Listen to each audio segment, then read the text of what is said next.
प्रिय श्रोताओं, आज की वीडियो में हम कार्तिक पूर्णिमा व्रत की कथा श्रवण करेंगे। हिंदू धर्म ग्रंथों के अनुसार बहुत समय पहले एक राक्षस था जिसका नाम था तारकासुर।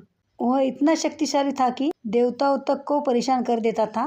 जब उसके अत्याचार बढ़ गए तब सभी देवता भगवान शिव के पास मदद मांगने के लिए पहुंचे।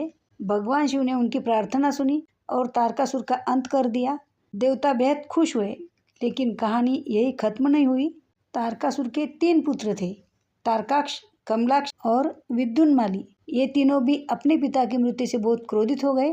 उन्होंने बदला लेने का निश्चय किया और भगवान ब्रह्मा की घोर तपस्या शुरू कर दी। तपस्या से प्रसन्न होकर ब्रह्मा प्रकट हुए और बोले, वर मांगो।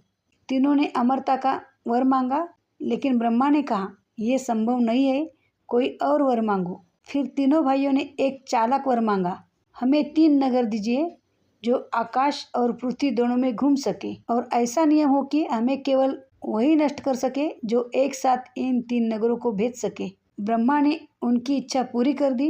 उन्होंने तारकाक्ष को सोने का नगर, कमलाक्ष को चांदी का नगर और विद्युन्माली को लोहे का नगर दिया। ये तीनों नगर आकाश में घूमते रहते थे और जब भी धरती या स्वर्ग के पास आते तब वहाँ हाहाकार मच जाता था। देवता फिर से भयभीत हो गए और इस बार भी भगवान शिव की शरण में पहुंचे। भगवान शिव ने उन्हें आश्वासन दिया कि वे राक्षसों का अंत कर देंगे। इसके बाद सभी देवताओं की शक्तियों से एक दिव्य रथ बनाया गया। इस रथ से पहिए सूर्य और चंद्रमा थे। घोड़े इंद्र, वरुण, यम और कुबेर थे। धनुष हिमालय से बना था और उसकी डोरी शेषनाग से।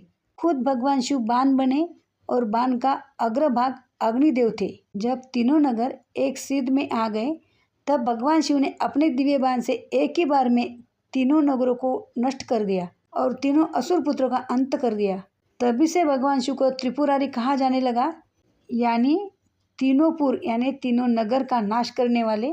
इस तरह भगवान शिव ने फिर से धर्म की रक्षा की और संसार को भय से मुक्त कराया। माना जाता है कि जो व्यक्ति कार्तिक पूर्णिमा का व्रत श्रद्धा और भक्ति से करता है उसके सारे पाप मिट जाते हैं, जीवन में सकारात्मक ऊर्जा आती है और ईश्वर से उसका संबंध और भी गहरा हो जाता है। यही कारण है कि कार्तिक पूर्णिमा को आत्मिक शुद्धि और दिव्य आनंद का दिन माना जाता है। कार्तिक पूर्णिमा का व्रत और कथा करने से कई लाभ मिलते हैं, जिनमें पापों का नाश होता है, मोक्ष की प्राप्ति, मानसिक शांति, आध्यात्मिक बल और पारिवारिक सुख शामिल होता है।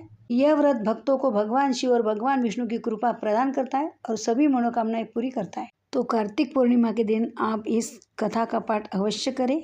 यदि आपको हमारे द्वारा सुनाई गई कथा अच्छी लगी है तो वीडियो को लाइक कीजिए, चैनल को सब्सक्राइब कीजिए, ज़्यादा से ज़्यादा शेयर कीजिए और कमेंट में ओम विष्णुवे नमः और हर हर महादेव ज़रूर लिख दें। तो मिलते हैं एक और ऐसे वीडियो के साथ। धन्यवाद। जय लक्ष्मी माता। ओम नमो भगवते वासुदेवाय नमः।